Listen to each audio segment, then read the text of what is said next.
Okay, now let's go to the next step. So I want to make sure it's clear that Got that's it. a valid Yeah. interpretation That that is. almost any kid would have made. Sure, sure. Now, as an adult, let's take a look back and say that was one valid interpretation. Mm. Today, let's take a look. What else could the same events possibly mean other than that? It could mean that. So what, interpretation number one is, I'm not important. What's interpretation number two? It doesn't matter at all. They're just busy. They're just busy. Mm-hmm. So it's got nothing to do with me. I could be the most important or the least important kid in the world, and just given all the things that they've got going on, their lack of attention has to do with their life, not me. That could explain their behavior too, couldn't it? Okay, good. That's two. Let's go for three. Let's get two or three more. Okay. That explains their behavior at that point in time? Yeah. The way they treated you, yeah. They were handling their own stress in their own way. And they were actually doing me a favor by not paying attention to me, because if they did, they probably would have vented in some way. Okay, So it was good. a protective thing. Okay. Protective behavior on their part. Let's say with that. Yeah. Go with that. And that's fine. And logically, we're not saying which is the truth. There's another possibility. Yeah. One possibility is I wasn't important to my parents. Doesn't mean I'm not an important person. Maybe it just wasn't important. They had other things for them that were more important. That doesn't mean I'm not an important person. So it's still another interpretation. Okay. Or maybe just, kids are and to an adult. No kid's important. I mean, when you grow up. So maybe I'm not important now as a kid, but doesn't mean I won't be important when I grow up and have more to contribute. We can do this for the rest of the morning. Can you see that what you concluded was a valid interpretation? But there's lots of others what you just thinking of as a child. Right. So notice what you've been living with as the truth for 50 years isn't the truth, but it is a truth. It is one of many logical truths. Make sense? Yes. Okay, yes. good. You're doing fine now. Okay. Now here's the next step. Eyes open or closed, whatever works best for you.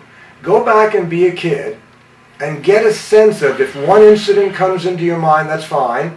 If not, just get a sense of dad physically not being there and encountering mom, interacting with mom, but not available emotionally. Having this feeling of not being important. And here's my question. Doesn't it seem as if you can almost see I'm not important? Yeah. It's right there. Like if you had a childhood friend over there, say, hang around here, you'll see that I'm not important, right? Okay, good. Keep looking. Can you really see I'm not important? Now open your eyes for a minute. So I just want to make clear what I mean by can you really see? You see this pencil? Yeah. Yeah, where is it? It's in your hand It's right in my front of hand. me. Yeah, and what color is it? It looks like blue with the light. Yeah, and about how big is it? 6 inches, I guess. Good. So would you agree, Joe, that anything in the entire universe, no matter what it is or where it is, if you can see it, Yeah. you can describe it? Sure. Yeah, there's a color, shape, location Okay, got it. to anything you can see. Good. You just told me two things. You said I could see I'm not important, and you then said anything I see I can describe. Tell me what I'm not important looks like. I can't do that. Why? I can't measure it. I can't. It's not a real thing. Well, It's so can you really see it? no, You can't see it. no. So where is it? It's in my imagination. It's in your mind. Yeah, it's in my mind. Yeah. See, it seems as if you can see it. And it has seemed as if you saw it for the last 50 years. But when you go back, I said, can you see it? You said, yeah, I can see it. Right. But when you really look, you realize it's not out there. It's in your mind. So I'm going to sort of digress for a second just to make the point. Why do beliefs get stuck? And is it so hard for most people to get rid of beliefs? Because you think you saw it.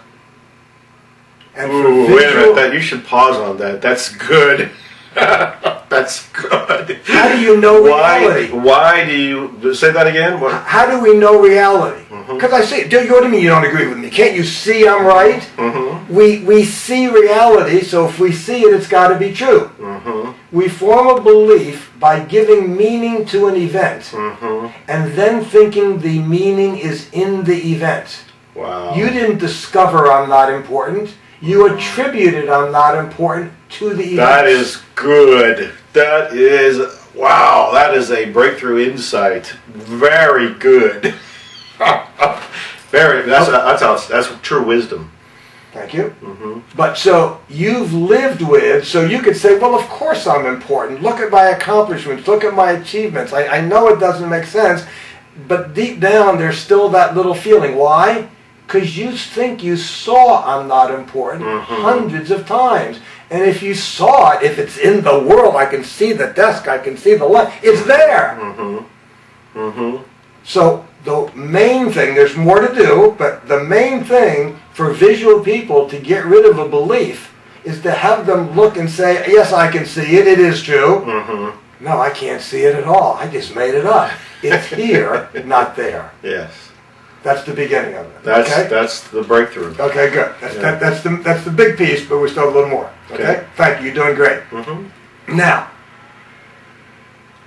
I'm going to make a little distinction between consequences and meaning. Mm-hmm. There were consequences to mom and dad's behavior. Mm-hmm.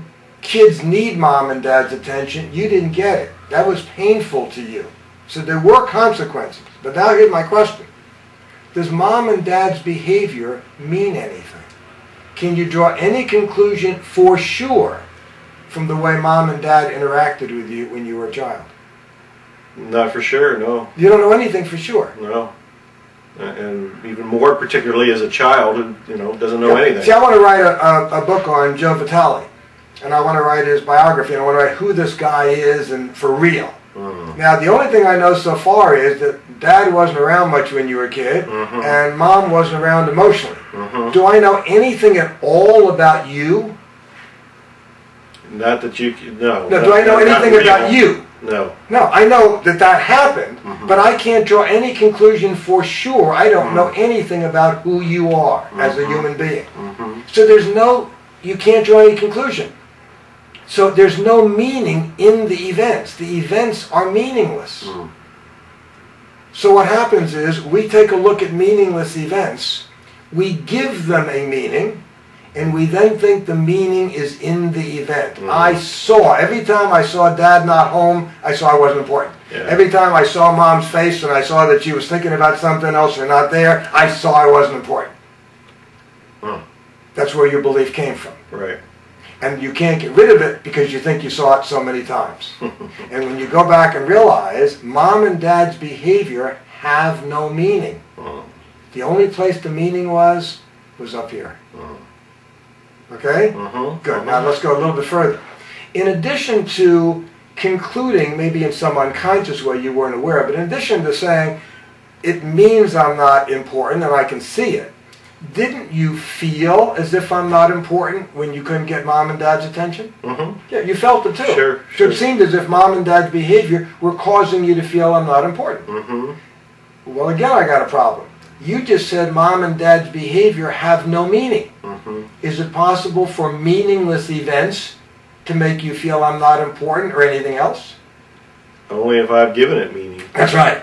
So the only place is the meaning came not from there. So in other words, meaningless events can't make you feel anything. So if you're having a feeling, it seems as if when mom and dad acted the way they did, they made me feel I'm not important. But wait a minute, they didn't make me feel I'm not important. I had to give their behavior a meaning first. So let's play a little game again. Okay. Go back and be a little kid and use one of those other interpretations. We had several interpretations. One is they had stuff going on and they were busy, had nothing to do with me. Another, they were acting out of their own beliefs and their behavior had nothing to do with me. Another one, maybe I wasn't important as a kid, it doesn't mean anything about me inherently forever. Any one of those, which one do you want to pick? Just pick one of the other possible interpretations. They were just busy and nothing to do with me. Good. So go back, be a little kid, and imagine whatever you can, as specific as you can, one event, and notice dad not there, mom doing what she's doing or not doing. And as it occurs, give it that meaning. Say, oh, here's what's going on, and then tell me what you feel. I feel fine. They're just busy. I don't take it personally. Good. Yeah. Say I'm not important. I'm not important. How does it feel? There's just words. Yeah, just words. Yeah, nothing there. Yeah, not true, is it? No, Good. not at all. You just eliminated a belief. All right. What a fascinating process. Yes.